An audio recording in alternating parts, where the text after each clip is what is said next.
الله أكبر الله أكبر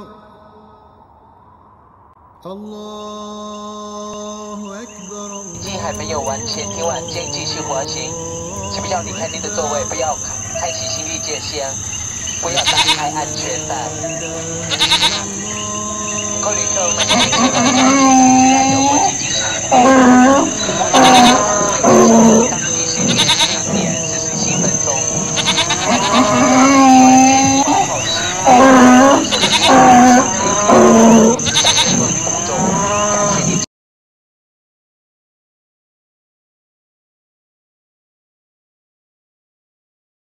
My host father in Mauritania ran the local boutique, and as a consequence, often returned home from work very late at night.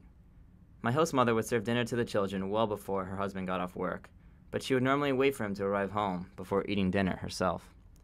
One evening, however, he returned home unusually late, and by then, my host mother had eaten already and had fallen asleep. Not wanting to eat alone, my host father woke me up and invited me to eat this uncommonly late dinner with him. So, I got dressed, tiptoed around my sleeping host family, and sat down next to him for my second round of dinner. We sat around a single candlelight and spoke in hushed voices, in an attempt not to disturb the others.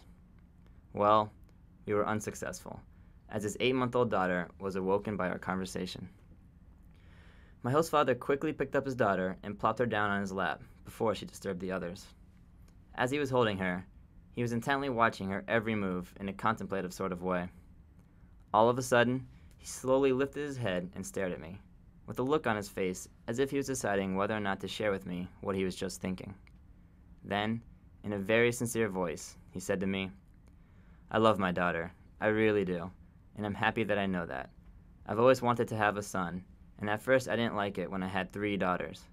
But now I'm very happy with my children, and I love them very, very much."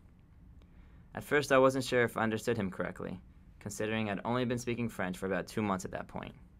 But after I confirmed what he said, I beamed. It was the first time I felt like I made an intimate, emotional connection with a Mauritanian, where all barriers were down, all filters removed. After months of superficial, icebreaker-type questions, someone from this very foreign country expressed a deeply personal and vulnerable thought to me.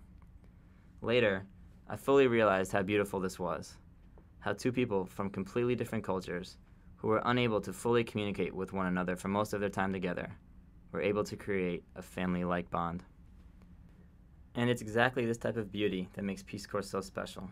Its great potential to form profound relationships between peoples of different cultures. By defying countless obstacles, these cross-cultural relationships highlight the innate compassion and empathy that human beings can feel towards one another, regardless of their backgrounds. As long as this human kindness exists in the world, we can be hopeful that our future has the potential to be greater than the present.